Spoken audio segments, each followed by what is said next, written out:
La posada de las dos brujas. Un hallazgo, de Joseph Conrad. Este relato, episodio, experiencia, como ustedes quieran llamarlo, fue narrado en la década de los 50 del pasado siglo por un hombre que, según su propia confesión, tenía en esa época 60 años. 60 años no es mala edad, a menos que la veamos en perspectiva, cuando sin duda la mayoría de nosotros la contempla con sentimientos encontrados. Es una edad tranquila. La partida puede darse casi por terminada. Y manteniéndonos al margen, empezamos a recordar con cierta viveza qué estupendo tipo era uno. He observado que por un favor de la providencia, muchas personas a los 60 años empiezan a tener de sí mismas una idea bastante romántica. Hasta sus fracasos encuentran un encanto singular, y desde luego las esperanzas del futuro son una buena compañía. Formas exquisitas, fascinantes si quieren, pero, por así decirlo, desnudas, prontas para ser adornadas a nuestro antojo. Las vestiduras fascinantes son, por fortuna, propiedad del inmutable pasado, que sin ellas estaría acurrucado y tembloroso en las sombras. Supongo que fue el romanticismo de esa avanzada edad lo que llevó a nuestro hombre a relatar su experiencia para su propia satisfacción o para admiración de la posteridad. No fue por la gloria, porque la experiencia fue de un miedo abominable, terror, como él dice. Ya habrán adivinado ustedes que el relato al que se alude en las primeras líneas fue hecho por escrito. Ese escrito es el hallazgo que se menciona en el subtítulo. El título es de mi propia cosecha, no puedo llamarlo invención, y posee el mérito de la veracidad. Es de una posada de la que vamos a entrar aquí. En cuanto a lo de brujas, es una expresión convencional y tenemos que confiar en nuestro hombre en cuanto a que se ajusta al caso. El hallazgo lo hice en una caja de libros comprada en Londres, en una calle que ya no existe, en una tienda de libros de segunda mano en la última fase de su decadencia. En cuanto a los libros, habían pasado por lo menos por 20 manos, y al examinarlos, resultó que no valían siquiera la pequeña cantidad de dinero que pagué por ellos. Realmente tuve cierta premonición cuando le dije al librero: «Deme también la caja». El arruinado librero asintió con el gesto trágico y descuidado de un hombre destinado a la extinción. Un montón de páginas sueltas en el fondo de la caja animó débilmente mi curiosidad. La letra compacta, ordenada, regular no era muy atractiva a primera vista, pero cuando leí que el escritor tenía en 1813 22 años, me llamó la atención.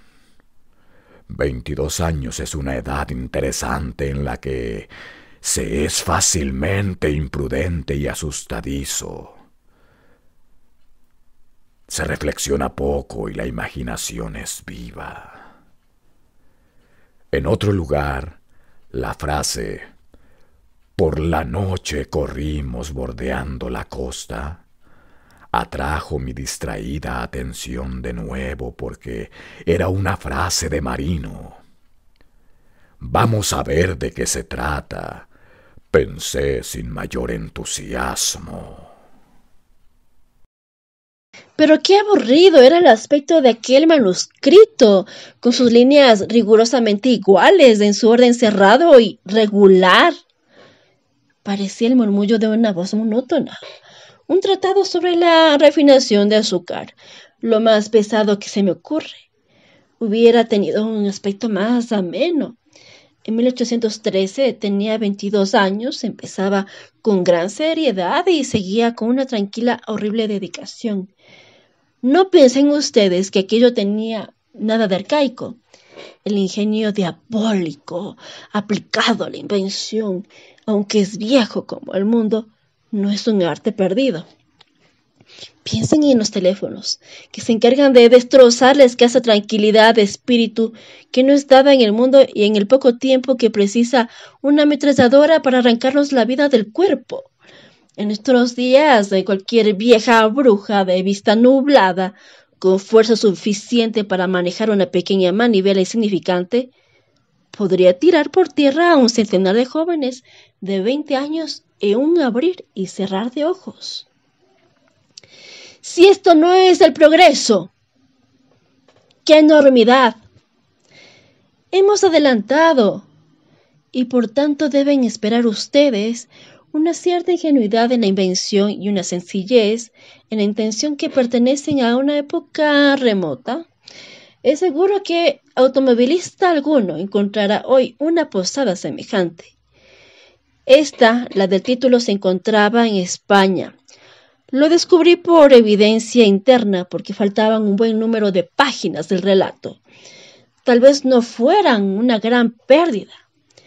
El escritor parecía haber entrado en elaborados detalles del porqué y del cómo de su presencia en aquella costa, se supone que la septentrional de España. Su relato, sin embargo, nada tenía que ver con el mar. Colijo que era oficial a bordo de una corbeta. Nada hay de particular en ello. En todas las etapas de nuestras largas guerras peninsulares, muchos de nuestros más pequeños barcos de guerra cruzaban por la norte de España, el sitio más peligroso y desagradable que se puede imaginar. Parece que su navío tenía alguna misión especial que cumplir. Se podía esperar de nuestro hombre una cuidadosa explicación de todas las circunstancias, pero como ya he dicho, algunas de las páginas, que por cierto eran de papel muy fuerte, faltaban. Fueron aprovechadas como etiquetas de botes de confitura o empleadas en escopetas de caza por la irreverente posteridad. Pero es evidente que las comunicaciones con la orilla, incluso el envío de mensajes hasta el interior, formaba parte de su servicio. Ya fuera para obtener informes o para transmitir órdenes a los patriotas españoles, a los guerrilleros o a las justas secretas de las provincias. Debías de ser algo de ese tipo. Eso es al menos lo que puede deducirse de lo que queda de aquel concienzudo escrito. Le sigue un panegírico de un excelente marino, miembro de la tripulación del barco, que tenía el grado de patrón del bote del capitán. A bordo se le conocía por Cubatón, no porque fuera cubano, por el contrario, era el mejor ejemplar de genuino lobo de mar británico de la época y llevaba sirviendo muchos años en la marina. Su nombre procedía de ciertas maravillosas aventuras que había tenido en la isla en su juventud.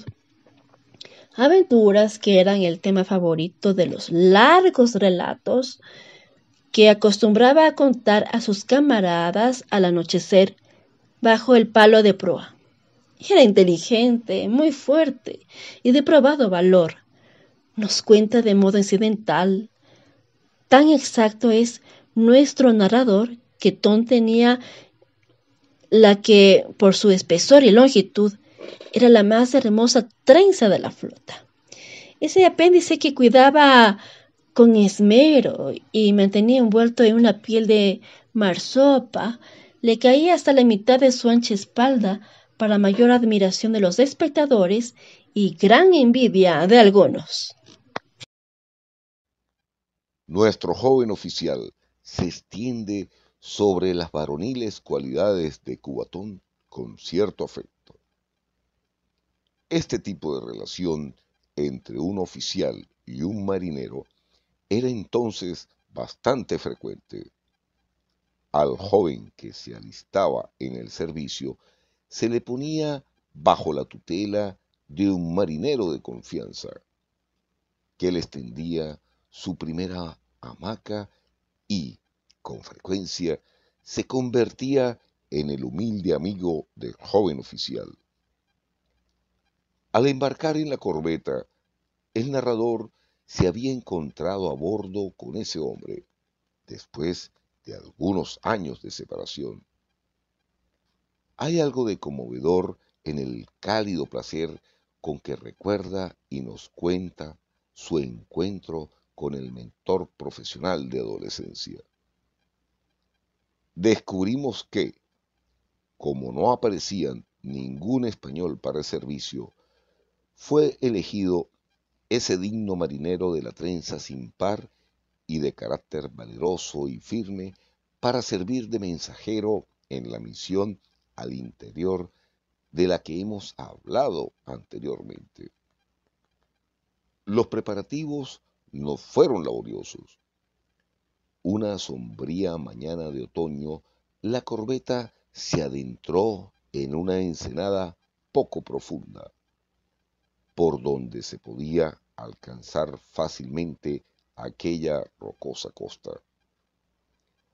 Lanzaron al agua un bote que condujo Tom Corbin, Cubatón, situado en la proa y en que fue nuestro joven señor Edgar Boone, era el nombre que tenía en este mundo, sentado en la cámara.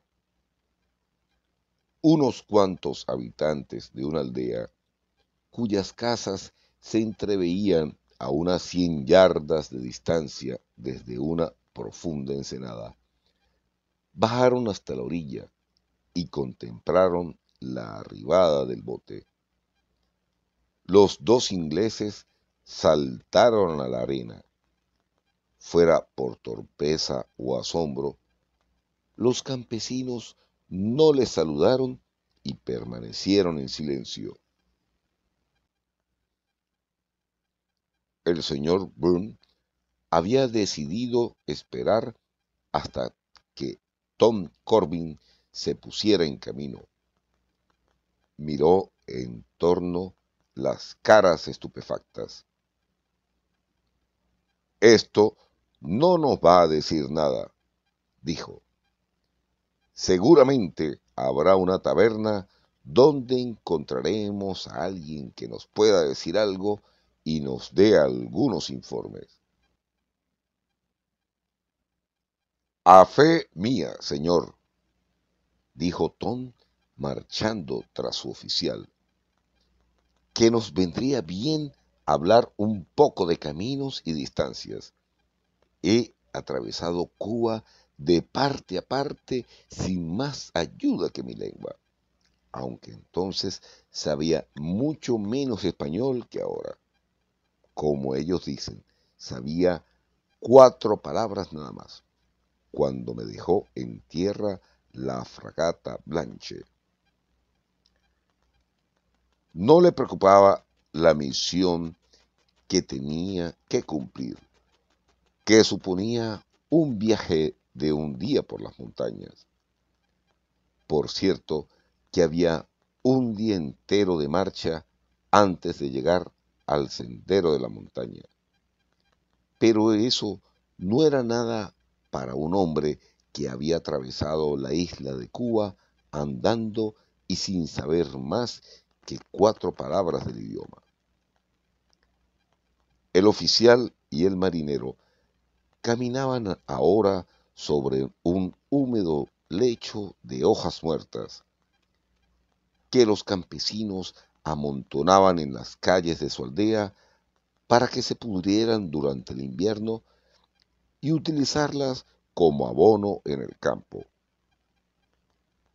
Al volver la cabeza el señor Boone se dio cuenta que toda la población masculina de la aldea le seguía su ruido sobre la esponjosa alfombra. Las mujeres miraban desde la puerta de las casas y los niños parecían haberse escondido todos. Los aldeanos conocían el barco porque lo habían visto desde lejos, pero ningún extranjero había desembarcado en ese lugar tal vez en 100 años o más. El tricornio del señor Burn y la espesa barba y la enorme trenza del marinero les llenaba de estupor.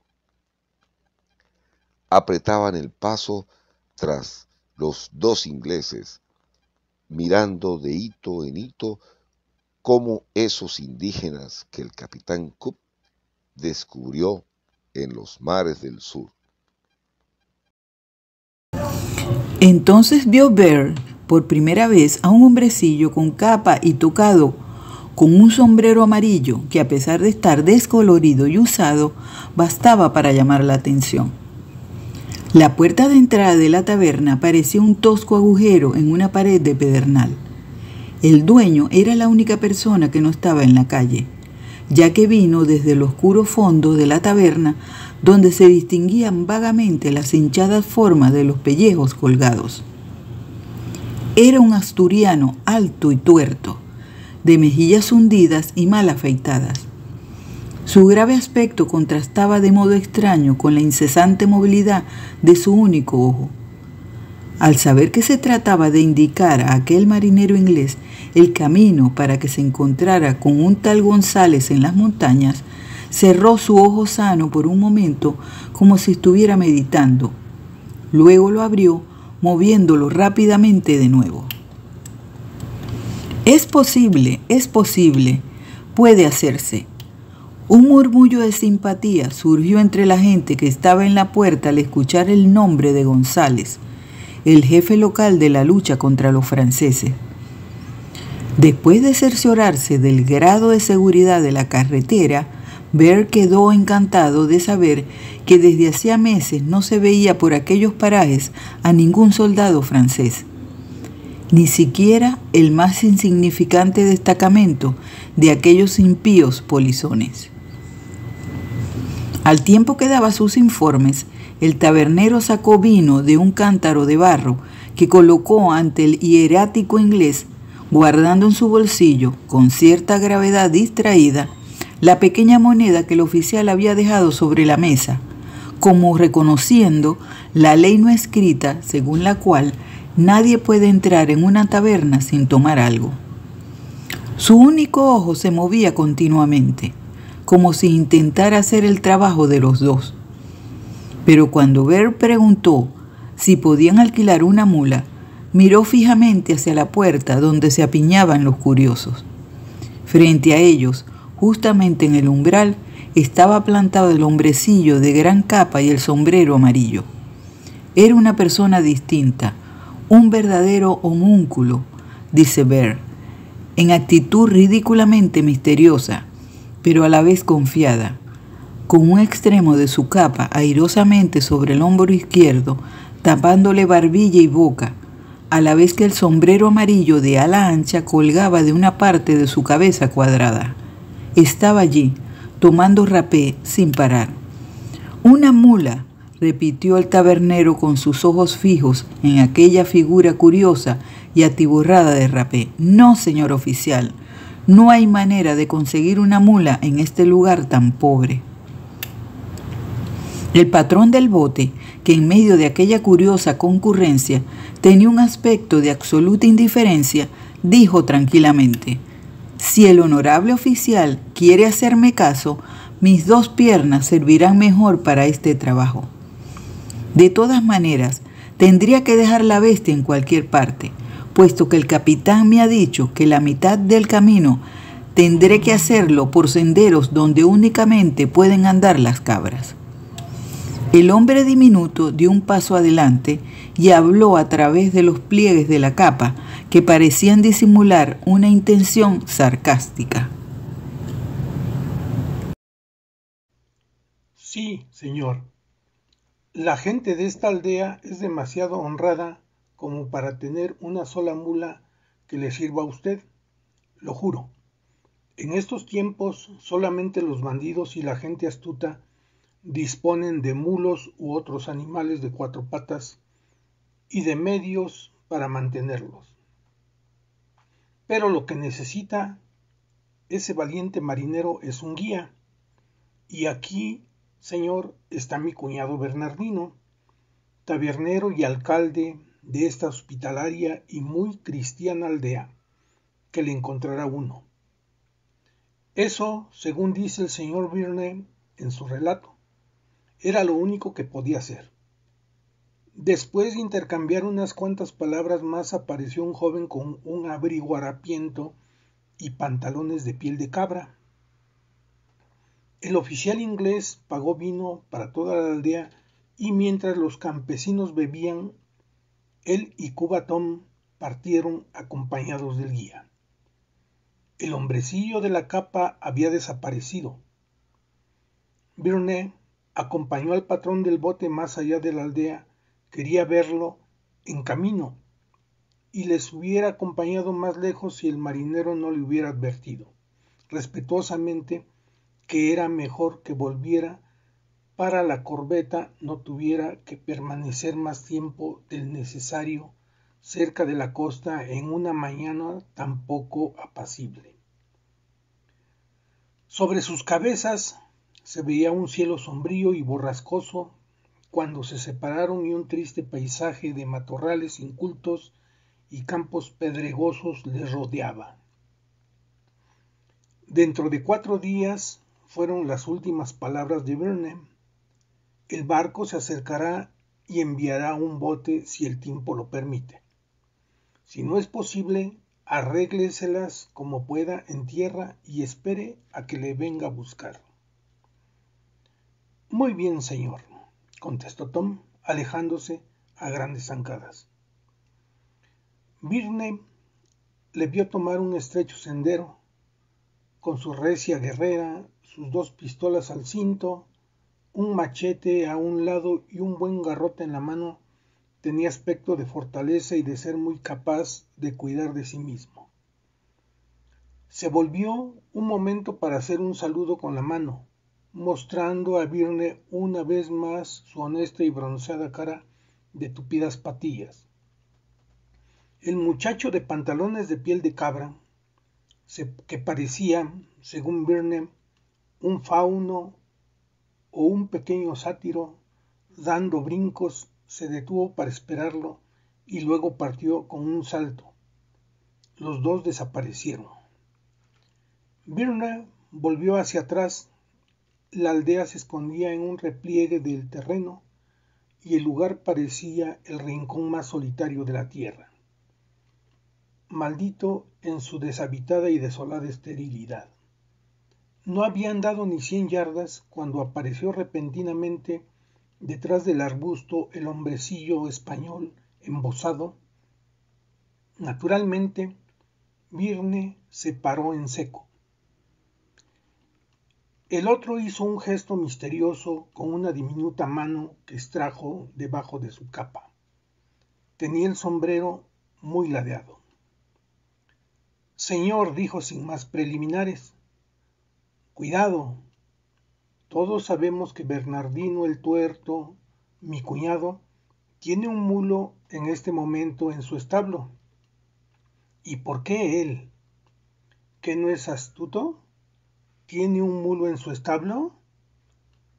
Porque es un bandido, un hombre sin conciencia.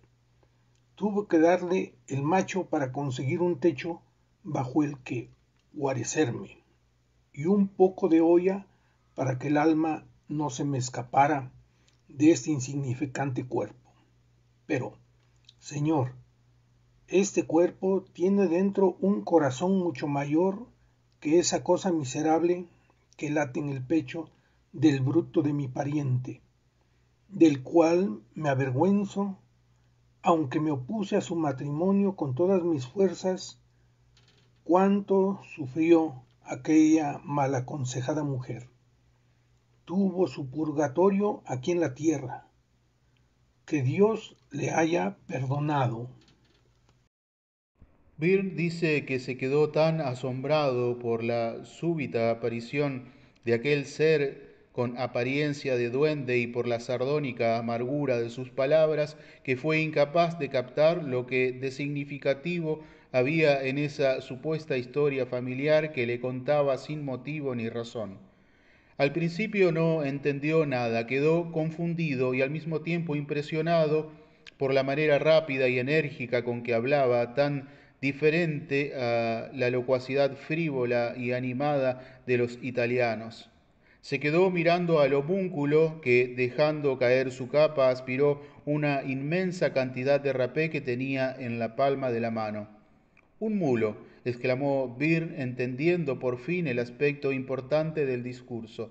Dice que tiene un mulo, qué extraño. ¿Por qué no quiso dejármelo? El diminuto español se embozó otra vez con gran dignidad. ¿Quién sabe?, dijo fríamente, encogiendo los hombros. Es muy político en todo lo que hace. Pero de una cosa puede estar seguro su señoría, sus intenciones son siempre las de un bribón. Este marido de mi difunta hermana debería haberse casado hace tiempo con la viuda de las piernas de palo. Ya lo veo, pero le recuerdo que fueran cuales fueran sus motivos, su señoría le permitió mentir. Dos ojos brillantes e infelices situados a cada lado de una nariz de rapaz miraron a Byrne sin pestañear, mientras decía con esa irascibilidad que se encuentra con tanta frecuencia en el fondo de la dignidad española. Sin duda, el señor oficial no perdería ni una onza de su sangre si a mí me dan un golpe bajo la quinta costilla. Pero, ¿qué sería de este pobre pecador? Luego, cambiando su tono, Señor, las necesidades de estos tiempos me han obligado a vivir aquí exiliado, a mí, que soy castellano y cristiano viejo, a vegetar entre estos brutos de asturianos y a depender del peor de ellos, que tiene menos conciencia y escrúpulos que un lobo.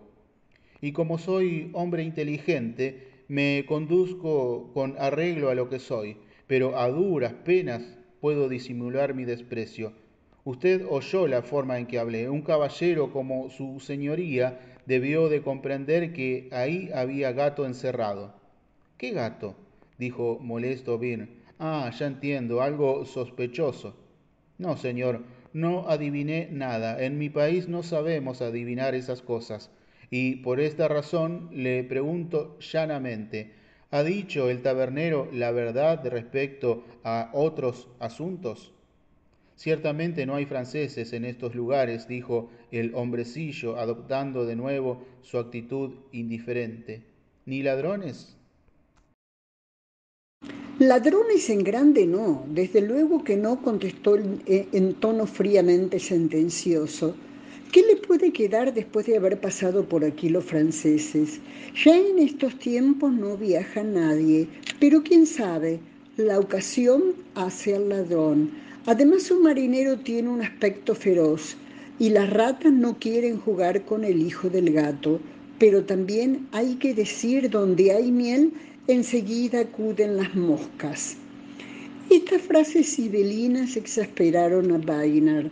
En nombre de Dios, gritó, dígame usted llanamente si mi marinero está seguro en su viaje. El homúnculo, sufriendo una de sus rápidas transformaciones, agarró al oficial por el brazo. La fuerza del apretón de su pequeña mano era asombrosa. Señor, Bernardino se ha fijado en él. ¿Qué más quiere usted? Y escúcheme, ha habido hombres que han desaparecido en esta carretera, en la parte del camino donde Bernardino tenía un mesón, una posada, y yo, su cuñado, tenía carruajes y mulas de alquiler. Ya no hay viajeros ni carruajes. Los franceses me han arruinado. Bernardino se ha retirado por razones particulares tras la muerte de mi hermana. Eran 3 para atormentarla hasta que se murió. Él, Herminia y Lucila, sus 2 tías, todos compañeros del diablo, y ahora me ha robado mi último mulo. Usted es un hombre armado. Póngale una pistola en la cabeza al Bernardino y exíjale el macho. Señor, no es suyo, como le ha dicho. Corra atrás de su marinero si quiere salvarlo. Después los dos estarán seguros porque no se ha dado el caso de que dos viajeros desaparezcan juntos en estos días. En cuanto al animal, yo, su dueño, lo confío a su honor. Se miraron ambos cara a cara. Vaina estuvo a punto de romper a carcajada a ver la ingeniosidad y transparencia de la trama que había urdido el hombrecillo para recuperar su mula. Pero no le fue difícil mantenerse serio porque sintió en su interior una extraña inclinación a hacer lo que le decía.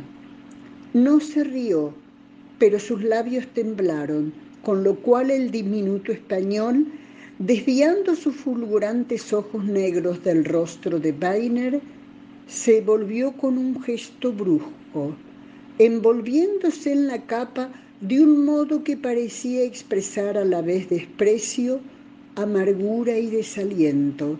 Se volvió, pero permaneció quieto, con el sombrero ladeado embosado hasta las orejas, aunque no estaba tan ofendido como para rechazar el duro de plata que le ofreció Vaine, junto con un discurso poco comprometedor, como si nada fuese de lo normal hubiera pasado. Debo volver a bordo, a toda prisa, dijo Weiner. Vaya usted con Dios, murmuró el gnomo, y terminó la entrevista saludando sarcásticamente con el sombrero, que volvió a colocarse en el mismo lugar peligroso ángulo de antes.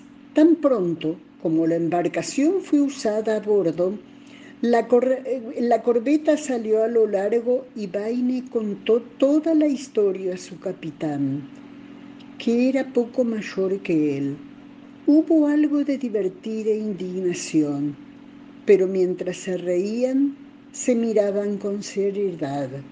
Un enano español tratando de engañar a un oficial de la flota de su majestad para que robara un mulo para él. Demasiado divertido, ridículo, increíble. Tales fueron las exclamaciones del capitán. No podía superar el asombro que le producía aquel grotesco asunto. Increíble, eso es, murmuró Weiner. Finalmente, en tono significativo, cambiaron una larga mirada. Es tan claro como la luz del día, exclamó el capitán con impaciencia, ya que en el fondo de su corazón no estaba seguro. Y Tom, el mejor marinero del barco para uno, el jovial amigo deferente de la adolescencia del otro, comenzó a adquirir una urgente fascinación como una figura simbólica de la lealtad que atraía a sus sentimientos y a su conciencia, de manera que no podían apartar de sus pensamientos su seguridad. Varias veces subieron a cubierta para contemplar la costa, como si ésta pudiera decirles algo sobre su suerte. La costa se iba borrando, alargándose en la distancia, muda, desolada y bárbara, velada aquí y allá por los fríos y oblicuos dardos de la lluvia. La marejada del oeste hacía rodar sus interminables y coléricas líneas de espuma y grandes nubes oscuras pasaban sobre el mar en siniestra procesión. Ojalá hubiera hecho usted lo que su hombrecillo del sombrero amarillo quería que hiciera, dijo el comandante de la corbeta al atardecer con visible exasperación. ¿Está usted seguro?, preguntó Barney, lleno de angustia. Me pregunto qué hubiera dicho usted después. Vaya, me podrían haber expulsado de la marina por haber robado un un mulo perteneciente a una nación aliada de su majestad, o me podrían haber hecho pedazos con trillas y horquillas. Un precioso cuento a costa de uno de sus oficiales al intentar robarlo. Hubiese sido ignominiosamente perseguido hasta el barco, porque supongo que usted no imaginará que iba a disparar contra una gente inofensiva por un mulo sarnoso. Y sin embargo, añadió en voz baja, casi me arrepiento de no haberlo hecho. Antes de que oscureciera, los dos jóvenes habían ido entrando en un complejo estado psicológico de desdeñoso escepticismo y alarmada credulidad. Se sentían excesivamente atormentados, y la idea de que aquello tenía que durar 6 días por lo menos y posiblemente prolongarse durante un tiempo indefinido se les hizo casi insoportable. Así el barco puso proa a la orilla por la noche. Toda aquella noche borrascosa y sombría, la nave avanzó hacia la costa para buscar al marinero, unas veces inclinándose bajo el impulso de las fuertes ráfagas de viento, otras deslizándose perezosamente durante la marejada, casi inmóvil, como si tuviera un espíritu propio que oscilaba con perplejidad entre la fría razón y un cálido impulso. Al amanecer bajaron un bote que navegó sacudido por las olas hacia una ensenada poco profunda, donde, en considerables dificultades, un oficial que llevaba un recio abrigo y un sombrero redondo atracó sobre un lecho de guijarros. Era mi deseo, escribió Barney, un deseo de que mi capitán aprobaba, atracar si era posible en secreto. No quería que me vieran ni mi susceptible amigo del sombrero amarillo, cuyas intenciones no estaban claras, ni el tabernero tuerto, fuera o no compañero del diablo, ni tampoco ningún otro vecino de aquella primitiva aldea. Desgraciadamente, esa era la única ensenada donde se podía atracar en muchas millas, y debido a lo escarpado de la barranca era imposible dar un rodeo para evitar las casas. Por fortuna todo el mundo estaba acostado, continúa. No había apenas luz cuando me encontré pisando aquella espesa capa de hojas húmedas que cubría la única calle. No había un alma ni se oía ladrar a un perro. El silencio era profundo. Y de ese detalle había deducido asombrado que no había ni un solo perro en toda la aldea cuando oí a mi lado un sordo gruñido y vi surgir de un apestoso callejón sin salida entre dos casuchas a un horrible perro vagabundo con el rabo entre las piernas. Me esquivó en silencio, me mostró los dientes corriendo delante de mí y desapareció tan rápidamente que podría haber sido una repugnante encarnación del maligno. Hubo algo tan espectral en su aparición y desaparición que mi ánimo, ya no muy bueno, se deprimió aún más ante la visión nauseabunda de tal criatura, como si fuera un mal presagio. Se alejó de la costa sin ser visto, según creyó él, y avanzó valientemente hacia el oeste, contra el viento y la lluvia, por una meseta sombría y desnuda, bajo un cielo de ceniza. A lo lejos, las ásperas y desoladas montañas, con sus cimas escarpadas y peladas, parecían aguardarle amenazadoramente. Al atardecer se encontró bastante cerca de ellas, pero en lenguaje marinero, en una posición incierta, hambriento, mojado y cansado por un día entero de marcha continua a través de un terreno abrupto, durante el cual había visto a muy poca gente y no había podido averiguar nada sobre el paso de Tom Corbin. «Vamos, vamos, Tengo que seguir, se decía durante las horas de solitario esfuerzo, animado más por la incertidumbre que por un temor o una esperanza definidos. La escasa luz que había se extinguió rápidamente, dejándole frente a un puente en ruinas. Descendió por la escarpadura, vadeó una estrecha corriente, orientándose por el último destello del agua que corría velozmente, y trepaba por la otra orilla cuando la noche cayó como una venda sobre sus ojos. El viento que azotaba en la oscuridad del costado de la sierra zumbaba en sus oídos como un rugido continuo, como un mar enfurecido. Creyó haberse extraviado. Incluso a la luz del día era difícil distinguir el camino entre los baches, los charcos de barro y los rebordes de piedras erizadas de una triste landa sembrada de pedruscos y grupos de arbustos desnudos.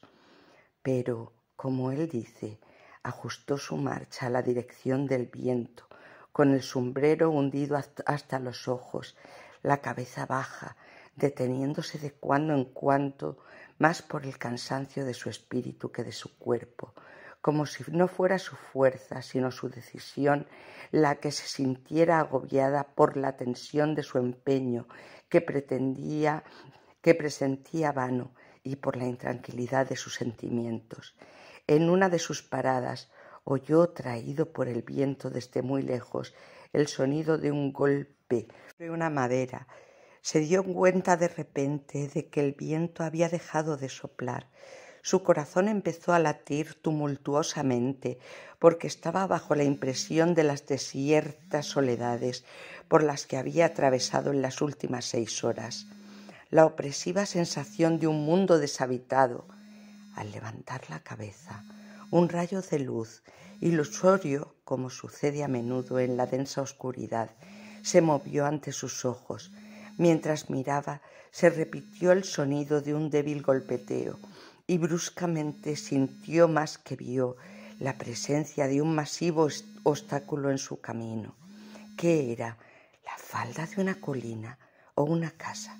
Sí, era una casa que parecía surgida del suelo o como si se hubiera deslizado hacia él, muda y pálida desde algún oscuro rincón de la noche. Se alzaba altivamente. Le protegía del viento. 3 pasos más y hubiera tocado la pared con la mano. Sin duda, era una posada y algún otro viajero estaba intentando entrar. Escuchó de nuevo el sonido de un prudente golpeteo. Enseguida, un ancho rayo de luz atravesó la noche por una puerta abierta. Virne penetró gustoso en esa zona de luz, mientras que la persona que se hallaba fuera dio un salto y con un grito ahogado desapareció de sorpresa. Virne se lanzó contra la puerta con una considerable resistencia. Una vela miserable, una simple lamparilla, ardía en el extremo de una mesa de madera blanca. Y a su luz, Virne vio a la muchacha, todavía tambaleante, que le había intentado impedir la entrada. Llevaba una falda corta de color negro y un chal anaranjado. Tenía la tez cetrina y los cabellos rebeldes que se escapaban de una masa oscura y espesa como un bosque cogida por una peineta. Formaban una niebla oscura en torno a su estrecha frente. Un grito agudo y tristísimo de misericordia llegó en 2 voces desde el fondo de la larga habitación, donde la luz del fuego y una chimenea brillaba entre las pesadas sombras. La muchacha, al recuperarse, dejó oír el silbido de su respiración entre dientes. No es necesario recordar aquí el largo proceso de preguntas y respuestas con las que calmó los temores de las 2 viejas que se sentaban a cada lado del fuego, donde bullía una gran marmita de barro. A Virne le evocaron enseguida a 2 brujas vigilando el cocimiento de alguna mortífera poción. Sin embargo, una de ellas levantó penosamente su encorvada forma para levantar la tapa de la marmita. La humareda que de ella salió le trajo un apetecible olor. La otra no se movió. Seguía encogida con la cabeza temblando sin cesar. Eran horribles. Había algo de grotesco en su decrepitud. Sus bocas desdentadas, sus narices ganchudas, la delgadez de la que se había movido y las mejillas flácidas y amarillas de la otra, habrían sido risibles si la visión de su temible degradación física no hubiera resultado repulsiva. Si la inexpresable miseria de la edad, la terrible persistencia de la vida, que termina convirtiendo en objeto de asco y de temor, no hubieran encogido el corazón con espanto. Para sobreponerse a esta impresión, Virne comenzó a hablar, diciendo que era inglés, y que estaba buscando un compatriota suyo, y que debía haber pasado por allí. En cuanto empezó a hablar, la despedida de Tom vino a su memoria con asombrosa nitidez. Los aldeanos silenciosos, el colérico gnomo, el tabernero tuerto, Bernardino. Claro, aquellos dos indefinibles espantos debían ser las tías de aquel hombre, las comadres del diablo. Hubieran sido lo que hubieran sido, era imposible imaginar de qué podían ahora servirle al diablo unas criaturas tan débiles en el mundo de los vivos. ¿Cuál era Lucila y cuál era Herminia? Ahora eran dos cosas sin nombre. Un momento de tenso silencio siguió a las palabras de Virne. La bruja del cucharón dejó de dar vueltas al guiso de la marmita y la temblona cabeza de la otra se detuvo al tiempo que dura un suspiro. En esa fracción infinitesimal de segundo, Virne tuvo la sensación de estar cerca de lo que buscaba, de haber alcanzado el final de su camino, donde casi podía oír a Tom. Estas le han visto, pensó convencido. Al fin había encontrado a alguien que la había visto. Estaba seguro de que negaría saber nada de inglés, pero, por el contrario, se apresuraron a contarle que había cenado y dormido por la noche en la casa. Empezaron a hablar al mismo tiempo, describiendo su aspecto y comportamiento. A pesar de su debilidad, parecían poseídas por cierta feroz excitación. La bruja encogida blandía su cucharón de madera, el monstruo hinchado se levantó de su taburete y chilló, balanceándose sobre sus pies, mientras que el temblequeo de su cabeza se convertía en una verdadera vibración. Virne quedó desconcertado ante su nervioso comportamiento. Sí, el grande y orgulloso inglés se había ido por la mañana después de haber comido un pedazo de pan y tomado un trago de vino. Y sí, el caballero deseaba seguir el mismo camino, nada sería más fácil por la mañana.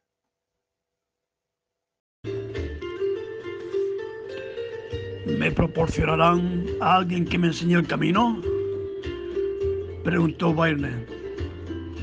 Sí, señor, a un chico muy serio, el hombre que ha visto salir el caballero. Pero él estaba llamando a la puerta, protestó Virne, y se escapó cuando me vio que iba a entrar. No, no, gritaron a la vez las dos brujas. Iba a salir. Después de todo, quizás fuera verdad. El sonido de la llamada había sido débil, furtivo, pensó Virne. Quizás solo a efecto de su imaginación. ¿Quién era?, preguntó. Su novio, gritaron señalando a la muchacha. Se ha ido a una aldea bastante lejos de aquí, pero volverá por la mañana. ¿Su novio? Es huérfana, hija de unos pobres cristianos. Vive con nosotros por el amor de Dios, por el amor de Dios. La huérfana, acurrucada en un rincón del hogar, contemplaba a Virne. Pensó que más bien era una hija de Satanás, que las brujas conservaban con ellas por amor al diablo. Sus ojos eran ligeramente oblicuos, su boca más bien gruesa pero admirablemente formada. Su oscuro rostro tenía una belleza salvaje, voluptuosa e indomable. En cuanto a la expresión de su mirada, fija en él con una salvaje y sensual atención para saber cómo era, dice el señor Virne. No tienen más que observar a un gato hambriento espiando a un pájaro enjaulado a un ratón en una ratonera. Fue ella quien le sirvió la comida, la que le gustó, aunque aquellos ojos negros grandes y oblicuos que no dejaban de examinarle de cerca como si tuviera algo curioso escrito en su rostro. le produjeron una sensación de malestar. Pero cualquier cosa era mejor que la proximidad de aquellas dos brujas de pesadilla, de ojos neblinosos. De alguna forma, sus aprensiones se habían apaciguado. Tal vez se debía a la sensación de calor después de haber pasado tanto frío y a la facilidad con que podía descansar después de luchar contra la tempestad en el camino. Estaba convencido de que Tom estaba a salvo. Estaría durmiendo en algún campamento de la montaña después de haberse encontrado con los hombres de González. Vernon se levantó, llenó su copa de estaño con el vino de un pellejo colgado en la pared y volvió a sentarse. La bruja de cara de momia empezó a hablarle, recordando viejos tiempos. Se jactaba del renombre de que había tenido la posada en días mejores. Grandes personajes con sus carruajes se habían detenido allí. Un arzobispo había dormido en su casa hacía mucho tiempo. La bruja de la cara inflamada parecía estar escuchando desde el taburete, inmóvil, salvo por el temblequeo de su cabeza. La muchacha, Vaini estaba segura de que era una gitana recogida por alguna razón. Estaba sentada en la piedra del hogar al resplandor de las pavesas. Tarareaba una canción para sí, haciendo sonar un par de castañuelas de cuando en cuando. Al oír hablar del arzobispo, se rió impíamente y se volvió a mirar a Vernon, de modo que el resplandor rojizo del fuego iluminó sus negros ojos y sus blancos dientes, que contrastaban con el sombrío reborde de la enorme chimenea, y él sonrió. Ahora se sentía dominado por una sensación de seguridad.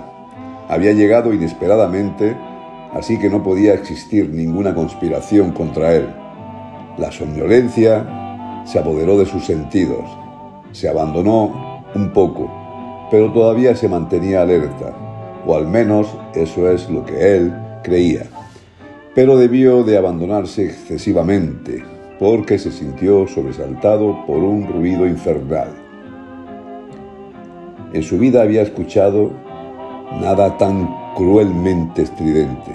Las brujas reñían entre sí por algo. Fuere lo que fuere la causa, se insultaban con violencia, sin argumentos. Sus gritos seniles expresaban una furia malvada y una rabia feroz. Los negros ojos de la gitana iban de una a la otra. Nunca hasta entonces se había sentido Vernon tan distanciado de la solidaridad con los seres humanos. Antes de que pudiera entender la causa de la riña, la muchacha dio un salto, tocando estrepitosamente sus castañuelas. Se hizo un silencio. La muchacha se acercó a la mesa y se inclinó, mirándole fijamente. «Señor», dijo con decisión, «dormirá en la habitación del arzobispo». Ninguna de las dos brujas se opuso. La reseca se doblaba sobre un bastón. La de la cara inflamada tenía ahora una muleta. Vernon se levantó, fue hacia la puerta y, haciendo girar la llave en la enorme cerradura, la guardó fríamente en su bolsillo. Aquella era, sin duda, la única entrada, y no quería que le cogiera por sorpresa ningún peligro que pudiera acechar fuera. Cuando volvió de la puerta, vio a las dos brujas, compañeras del diablo, y a la satánica muchacha mirándole en silencio. Se preguntó si Tom Corbin habría tomado la misma precaución la noche anterior, y pensando que él, de nuevo, tuvo otra vez la rara impresión de su proximidad. Todo estaba en silencio, y en esta calma oyó latir la sangre en sus oídos con un ruido confuso y turbador, en el cual una voz parecía murmurar: «Señor Vernon, tenga usted cuidado». Era la voz de Tom. Se estremeció, porque las sensaciones del oído son las más vividas de todas, y por su naturaleza poseen un carácter imperativo. Parecía imposible que Tom no estuviera allí. De nuevo, un frío ligero, como una corriente furtiva, penetró a través de su ropa. Se sobrepuso a esta impresión con un esfuerzo. La muchacha subió las escaleras delante de él. levantando una lámpara de hierro cuya llama desnuda desprendía un delgado hilo de humo. Sus sucias medias blancas estaban llenas de agujeros. Con la misma tranquila decisión con que había cerrado la puerta abajo, Wagner abrió una tras otra todas las puertas del pasillo. Todas las habitaciones estaban vacías, con la excepción de una o dos que tenían trastos viejos. La muchacha, comprendiendo su intención, levantaba pacientemente la humeante lámpara ante cada puerta. Entretanto, le observaba detenidamente. Ella misma abrió la última puerta. «Dormirá usted aquí, señor», murmuró con una voz tan suave como la respiración de un niño mientras le ofrecía la lámpara. «Buenas noches, señorita», contestó él cortésmente, tomándola. No se oyó el saludo de ella, aunque sus labios se movieron ligeramente, mientras que su mirada, negra como una noche sin estrellas, se mantenía imperturbable. Él entró y mientras se volvía para cerrar la puerta, la muchacha permaneció inmóvil y turbadora, con su boca voluptuosa y sus ojos oblicuos, y la expresión de ferocidad expectante de un gato desconcertado. Él vaciló un momento y en el silencio de la casa volvió a oír la sangre batiendo pesadamente sus oídos, mientras que una vez más la ilusión apremiante de Tom, que le llegaba desde algún lugar cercano, era especialmente aterradora, porque esta vez no podía distinguir las palabras. Por fin le cerró la puerta en las narices a la muchacha, dejándola en la oscuridad, y volvió a abrirla casi al instante. No había nadie. Se había desvanecido sin hacer ruido. Cerró la puerta rápidamente y echó 2 pesados cerrojos. Una profunda desconfianza le invadió repentinamente. ¿Por qué las brujas habían reñido acerca de si debían dejarle dormir en aquella habitación? ¿Y qué significaba la mirada fija de la muchacha, como si quisiera imprimir sus rasgos en su espíritu para siempre? Su nerviosismo le alarmó. Le parecía estar muy lejos de los seres humanos. Examinó su habitación. No era muy alta, lo preciso para contener una cama que sostenía un enorme dosel en forma de baldaquín, del que colgaban pesadas cortinas a la cabecera y a los pies. Una cama ciertamente digna de un arzobispo. Había una mesa maciza de ángulos tallados, algunos pesados sillones que parecían restos de algún palacio señorial, y un armario alto y poco profundo, adosado a la pared y con puertas dobles. Las probó, estaban cerradas. Le asaltó una sospecha y tomó la lámpara para examinar el armario más de cerca. No era una entrada disimulada. El pesado y alto mueble estaba separado de la pared por lo menos 1 pulgada. Examinó los cerrojos de la puerta de su habitación. No, nadie podía sorprenderle a traición mientras dormía. Pero, ¿podría dormir?, se preguntaba ansiosamente. Si Tom estuviera allí, aquel valiente marinero que había peleado a su lado en un par de ocasiones difíciles y que siempre le aconsejaba que cuidara de sí mismo. No es difícil, solía decir, dejar que te maten en una pelea. Cualquier tonto puede hacerlo. Lo que se debe hacer es combatir contra los franceses y luego vivir para volver a hacerlo al día siguiente. Virne se dio cuenta de lo difícil que le resultaba no escuchar el silencio. En cierto modo, tenía la impresión de que nada lo rompería a menos que volviera a oír el perturbador sonido de la voz de Tom. Ya la había oído 2 veces. ¡Qué raro! Sin embargo, no era de extrañarse, decía, puesto que llevaba 30 horas seguidas pensando en aquel hombre, y además sin llegar a ninguna conclusión. La ansiedad que sentía por Tom nunca había tenido una forma concreta. Desaparecer era la única palabra relacionada con la idea del peligro que podía correr Tom. Era algo muy vago y terrible. Desaparecer. ¿Qué significaba eso? Byrne se estremeció y se dijo que debía de tener algo de fiebre. Pero Tom no había desaparecido. Byrne acababa de tener noticias de él, y de nuevo el joven sintió la sangre latiendo en sus oídos. Se sentó inmóvil, esperando a cada momento oír a través de los latidos de su sangre el sonido de la voz de Tom. Esperó, forzando sus oídos todo lo que pudo, pero nada ocurrió. De repente le vino un pensamiento. No ha desaparecido, pero no puede hacerse oír. Se levantó del sillón. ¡Qué absurdo! Dejando la pistola y la vaina de la espada sobre la mesa. Se quitó las botas y, sintiéndose de pronto demasiado cansado para permanecer de pie, se tendió en la cama, que encontró más suave y cómoda de lo que esperaba.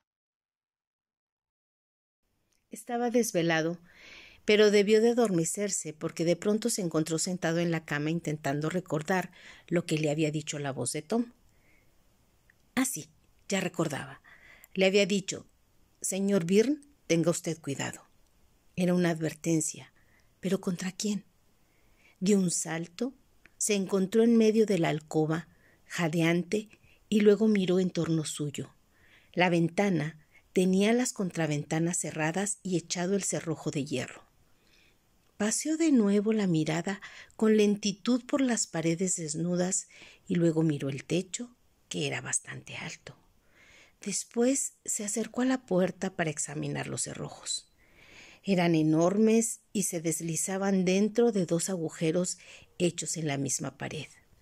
Y como el pasillo era demasiado estrecho para que se pudiera hacer palanca o golpear con una hacha, no se podía echar la puerta abajo, salvo utilizando pólvora. Pero mientras estaba cerciorando de que el cerrojo de abajo estaba bien corrido, tuvo la impresión de que había alguien en la habitación. La impresión fue tan poderosa que se volvió con la rapidez de un rayo. No había nadie. ¿Quién podía estar ahí? Sin embargo, fue entonces cuando perdió la calma y el dominio de sí mismo que un hombre conserva por su propia estimación. Dejó la lámpara en el suelo y se puso a gatas para mirar bajo la cama como si fuera una muchacha tonta. No vio más que mucho polvo. Se levantó con las mejillas coloreadas y paseó de un lado a otro, avergonzado por su comportamiento e irracionalmente enfadado con Tom, que no le dejaba en paz. Las palabras «Señor Byrne, tenga usted cuidado», continuaban dándole vueltas en la cabeza en tono de advertencia. ¿No sería mejor que me acostara a dormir?, se preguntó, pero sus ojos se fijaron en el gran armario y fue hacia él. Irritado consigo mismo, pero incapaz de hacer otra cosa, no tenía la menor idea de cómo iba a explicar al día siguiente a las 2 odiosas brujas su fechoría. Sin embargo, introdujo la punta de la espada entre las 2 puertas y trató de forzarlas. Resistían. Comenzó a maldecir, empeñado en su intento. Murmuró: «Ahora espero que quede satisfecho, maldito», dirigiéndose al ausente Tom. En aquel momento las puertas se dieron y se abrieron. Tom estaba allí. Él, el leal, sagaz y valiente Tom, estaba allí, erguido y tieso, en un prudente silencio, como si sus grandes ojos de mirada fija parecieran ordenar a Byrne que lo respetara. Pero Byrne estaba demasiado impresionado para articular palabra. Asombrado, dio un paso atrás y en aquel momento el marinero se lanzó hacia adelante como si fuera a coger a su oficial por el cuello. Instintivamente Byrne echó hacia adelante sus temblorosos brazos, sintió la horrible rigidez del cuerpo y luego la frialdad de la muerte. Cuando chocaron sus cabezas y se tocaron sus rostros, se tambalearon y Byrne echó a Tom contra su pecho para evitar que se cayera estrepitosamente. aún tuvo fuerzas para depositar en el suelo su horrible carga. Luego la cabeza comenzó a darle vueltas, las piernas le fallaron y cayó de rodillas, inclinado sobre el cadáver, con las manos descansando sobre el pecho de aquel hombre que antes había estado lleno de vida generosa y ahora era tan insensible como una piedra. Muerto, mi pobre Tom, muerto, repetía mentalmente. La luz de la lámpara colocada en el borde de la mesa caía sobre la mirada vidriosa y vacía de aquellos ojos que en vida tuvieron una expresión alegre y vivaz. Byrne desvió su mirada. Tom no tenía anudado al cuello el pañuelo negro de seda. Los asesinos también le habían despojado de los zapatos y de los calcetines, y observando ese despojo, aquella garganta descubierta y los pies descalzos y rígidos, Byrne sintió que tenía los ojos llenos de lágrimas. En otros aspectos el marinero estaba completamente vestido. En su ropa no había la menor señal de desarreglo, como habría ocurrido de producirse una lucha. Solo habían subido su camisa a cuadros por encima de su cintura como para comprobar si llevaba un cinturón con monedas. Byrne sacó su pañuelo y rompió en sollozos. Fue un estallido nervioso que duró poco. Todavía de rodillas contempló tristemente el cuerpo atlético del mejor marinero que jamás hubiera desenvainado un cuchillo, disparado una pistola o maniobrado durante un temporal, allí tieso y helado, con su alma alegre e intrépida ausente. Tal vez vuelva hacia él, su joven amigo, hacia su barco que navegaba sobre las olas grises frente a una costa rocosa en el mismo momento de su partida. Advirtió que los 6 botones de cobre de la guerrera de Tom habían sido arrancados. Se estremeció ante la visión de aquellas 2 miserables y repulsivas criaturas encarnizándose con el cuerpo indefenso de su amigo, cortados, tal vez con el mismo cuchillo que la cabeza de una de ellas temblequeaba, la otra encorvada, irritadas y neblinosos los ojos con sus informes garras movedizas. El crimen tuvo que ocurrir en esa misma habitación, porque Tom no podía haber sido asesinado fuera y luego trasladado hasta allí. Byrne estaba seguro de ello. Aquellas 2 diabólicas viejas no podían haberle asesinado, ni siquiera a traición. Tom las habría estado vigilando constantemente. Era un hombre muy prudente y discreto cuando tenía alguna misión que cumplir. ¿Cómo le habían asesinado? ¿Quién lo había hecho? ¿De qué manera? Byrne se incorporó, tomó la lámpara de la mesa y se inclinó rápidamente sobre el cuerpo. La luz no reveló en la ropa ninguna mancha, ninguna huella, ningún indicio de sangre. Las manos de Byrne empezaron a temblarle de tal manera que tuvo que colocar la lámpara en el suelo y volver la cabeza para recobrarse de aquella agitación. Luego empezó a examinar aquel cuerpo rígido, frío y quieto, buscando una herida de cuchillo o de bala, alguna huella de un golpe mortal. Palpó ansiosamente el cráneo, estaba intacto. Deslizó su mano por debajo del cuello, no estaba roto. Con ojos aterrorizados miró debajo de la barbilla y no encontró señales de estrangulamiento en la garganta. No había señal alguna. Sencillamente estaba muerto. Impulsivamente, Byrne se alejó del cuerpo, como si el misterio de una muerte incomprensible hubiera trocado su piedad en sospecha y miedo. La lámpara, colocada en el suelo junto al rostro rígido y quieto del marinero, le mostraba mirando al techo como si estuviera desesperado.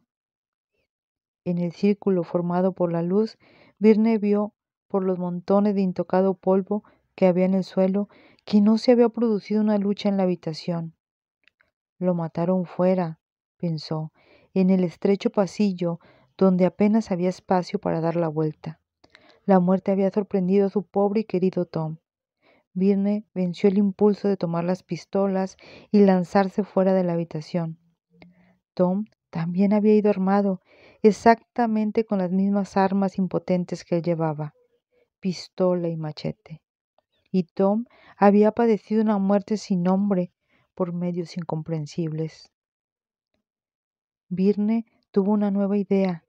El desconocido que llamaba a la puerta y que huyó con tanta rapidez, al parecer, él venía a recoger el cadáver. Ah, ese era el guía que la momificada bruja había prometido que enseñaría al oficial inglés el camino más corto para reunirse con su marinero. Una promesa, comprendió ahora, que tenía un espantoso significado. El que había llamado a la puerta tendría que encargarse de 2 cadáveres. Virne estaba seguro de que moriría antes de la mañana y de la misma misteriosa manera, dejando tras sí un cuerpo sin señales. El descubrimiento de una cabeza aplastada, de una profunda herida de bala, de un cuello cortado, habría sido un alivio inexpresable. Habría desvanecido todos sus miedos. Su alma imploraba a aquel hombre muerto que había siempre demostrado su valor en el peligro. ¿Por qué no me dices lo que tengo que buscar, Tom? ¿Por qué no me lo dices? Pero en su rígida inmovilidad, tendido sobre su espalda, parecía conservar un austero silencio, como si dueño de un terrible secreto desdeñara hablar con los vivos. De pronto, Virne se arrodilló junto al cadáver y con ojos secos y feroces le abrió la camisa, como si quisiera arrancar por la fuerza un secreto de aquel corazón frío que en vida le había sido tan leal. Nada, nada. Levantó la lámpara y el único signo que le reveló la cara, que antes tenía bondadosa expresión, fue una pequeña contusión en la frente. Casi nada, una simple señal. Ni siquiera la piel estaba rasgada. Le miró durante largo tiempo, como perdido en un sueño espantoso. Luego observó que las manos de Tom estaban cerradas, como si hubieran caído, enfrentándose a alguien en una lucha a puñetazos. Al mirar más cerca, los nudillos parecían un poco magullados en las 2 manos.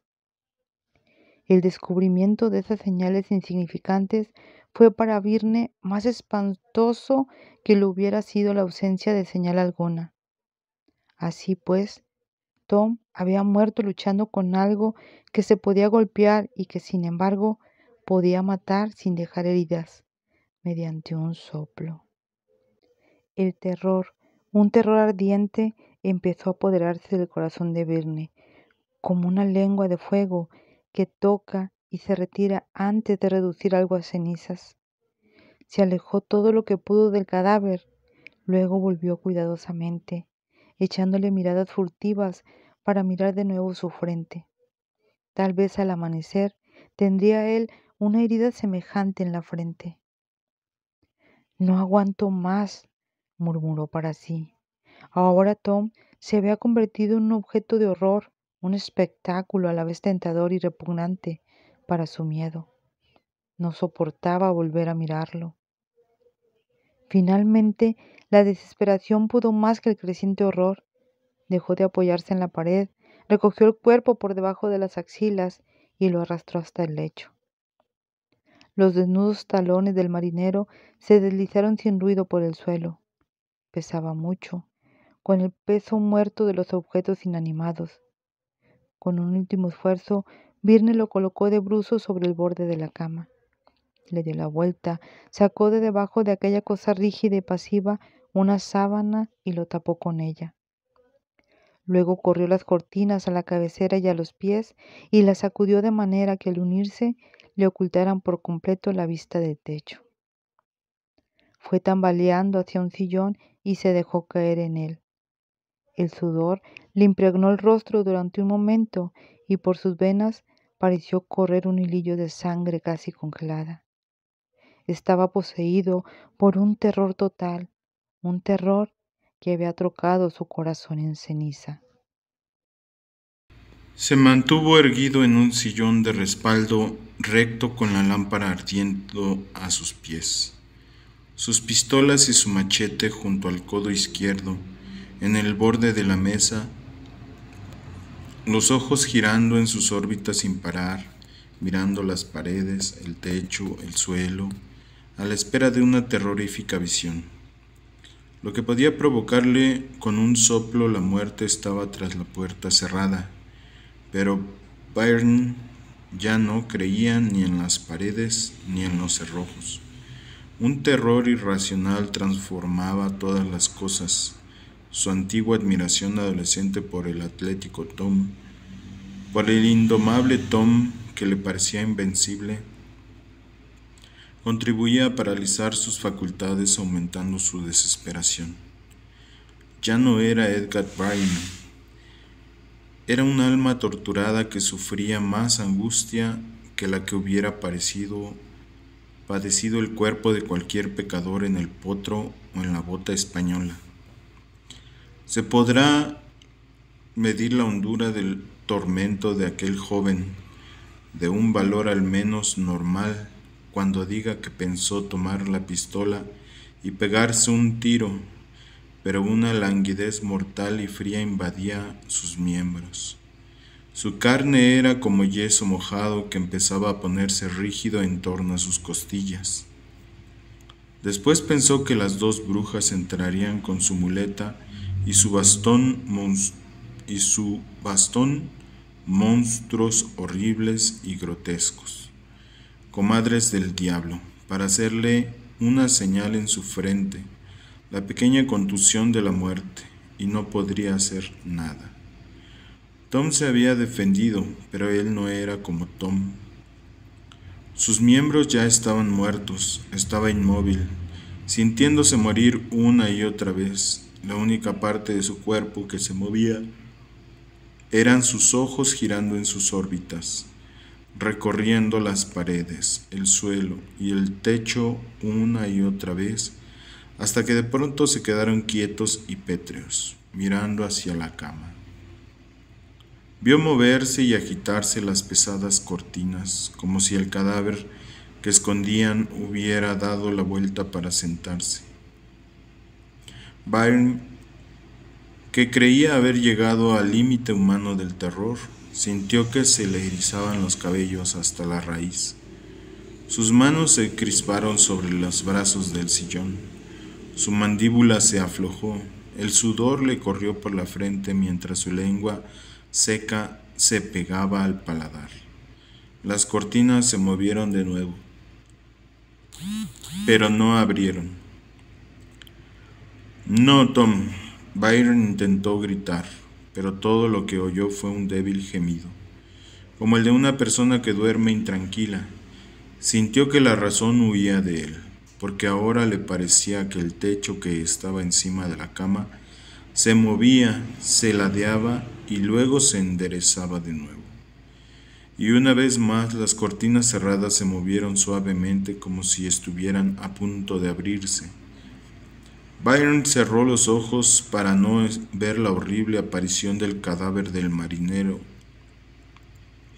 reanimado por un espíritu maligno. En lo profundo silencio de la habitación aguantó un momento más de espantosa agonía y volvió a abrir los ojos. Vio enseguida que las cortinas continuaban cerradas, pero el techo se había elevado un pie más por encima de la cama. Con la última luz de la razón que le quedaba, comprendió que era el enorme baldaquín sobre la cama lo que se estaba bajando, mientras que las cortinas que pendían de él se movían con suavidad, hundiéndose paulatinamente hacia el suelo. Cerró la mandíbula abierta y medio erguió el sillón. Espió mudo el silencio descenso del monstruoso dosel. Bajó con suaves sacudidas hasta la mitad del camino aproximadamente, y de repente tuvo una brusca caída hasta ajustar su forma de caparazón de tortuga con sus pesados bordes. Encajando exactamente en los bordes de la cama, una o dos veces se oyó el crujido de la madera, volviendo luego la abrumadora tranquilidad a la habitación. Byron se incorporó, aspiró fuertemente para tomar aliento y dio un grito de cólera y asombro. El primer sonido que pudo salir de sus labios aquella noche de Torres, esa era la muerte de la que había escapado. Ese era el diabólico artefacto de la muerte contra el cual el alma del pobre Tom, ya tal vez en otro mundo, había tratado de advertirle. Así había muerto. Byron estaba seguro de haber oído la voz del marinero, repitiendo débilmente su frase familiar: «Señor Byron, tenga usted cuidado», murmurando luego unas palabras que no podía distinguir. Pero la distancia que separa los vivos de los muertos es tan grande. El pobre Tom lo había intentado. Byron corrió hacia la cama e intentó levantar o empujar la horrible tapadera que sofocaba el cadáver. Resistió sus esfuerzos, eran tan pesada como el plomo, inamovible como la piedra de una tumba. La rabia de la venganza le hizo detenerse. En su cabeza zumbaban caóticos pensamientos de exterminio. Dio vueltas por la habitación como si no pudiera encontrar ni sus armas ni la salida, y mientras profería espantosas amenazas. Unos violentos golpes en la puerta de la posada le devolvieron su presencia de ánimo. Corrió hacia la ventana, abrió las persianas y miró afuera. A la débil luz vio un grupo de hombres. Ajá. Saldría enseguida para enfrentarse con aquella gavilla de asesinos reunidos allí, sin duda, para acabar con él. Después de luchar con terrores sin nombre, deseaba combatir frente a frente con unos enemigos armados, pero no debía haber recuperado por completo la razón, porque olvidándose de sus armas, bajó corriendo por las escaleras, lanzó gritos salvajes, descerrajó la puerta y, a pesar de que llovían golpes asestados desde afuera, y abriéndola se lanzó con las manos desnudas al cuello del primer hombre que encontró. Rodaron juntos por la tierra. La confusa intención de Virne era abrirse paso y correr por el sendero de la montaña, y volver enseguida con los hombres de González para tomarse una venganza ejemplar. Luchó furiosamente hasta que un árbol, una casa o una montaña pareció caer sobre su cabeza y luego perdió el conocimiento. Aquí el señor Virne describe detalladamente cómo encontró cuidadosamente vendada su cabeza rota. Nos cuenta que perdió mucha sangre y atribuye el haber conservado la razón a esa circunstancia. También describe por extenso las múltiples excusas de González, porque era González quien, cansado de esperar noticias del inglés, había bajado a la posada con la mitad de su banda camino del mar. Su Excelencia, le explico, se lanzó contra nosotros como una fiera, y como además no sabíamos que se trataba de un amigo, así que, etcétera, etcétera. Cuando Virne preguntó por las brujas, González señaló silenciosamente con el dedo el suelo y luego hizo tranquilamente una reflexión moral. La pasión por el oro es inexorable en la vejez, señor, dijo. Sin duda antes debieron de meter a más de un viajero solitario en la cama del arzobispo. También había Una gitana, dijo débilmente Virne desde la litera improvisada en la que le llevaba hasta la costa una patrulla de guerrilleros. Era ella quien izaba esa máquina infernal y también fue la que bajó esa noche. Pero, ¿por qué? ¿Por qué? Exclamó Virne. ¿Por qué deseaba mi muerte? Sin duda por los botones de la guerrera de su excelencia, contestó cortésmente el melancólico González. Encontramos los del marinero muerto escondidos en su persona, pero su excelencia puede estar seguro de que se ha hecho cuanto era preciso. Virne no siguió preguntando. Aún había otra muerte que González consideraba un asunto que había que resolver. Bernardino el Tuerto fue arrimado contra la pared de su taberna y recibió en el pecho la descarga de 6 escopetas. Mientras disparaban, el tosco ataúd con el cuerpo de Ton pasaba portado por un grupo de patriotas españoles con pinta de bandidos, que lo bajaron desde la barranca hasta la orilla donde los botes de la corbeta esperaban los restos del que en vida había sido su mejor marinero. El señor Virne, muy pálido y débil, entró en el bote que llevaba el cuerpo de su humilde amigo, porque se decidió que Tom Corbin debía descansar muy adentro del Golfo de Vizcaya. El oficial tomó la caña del timón y, volviendo la cabeza para mirar por última vez a la costa, vio en la pendiente gris de la colina algo que se movía y reconoció cómo el hombrecillo del sombrero amarillento, montado en un mulo, el mulo aquel sin el cual la muerte de Tom hubiera sido para siempre un misterio.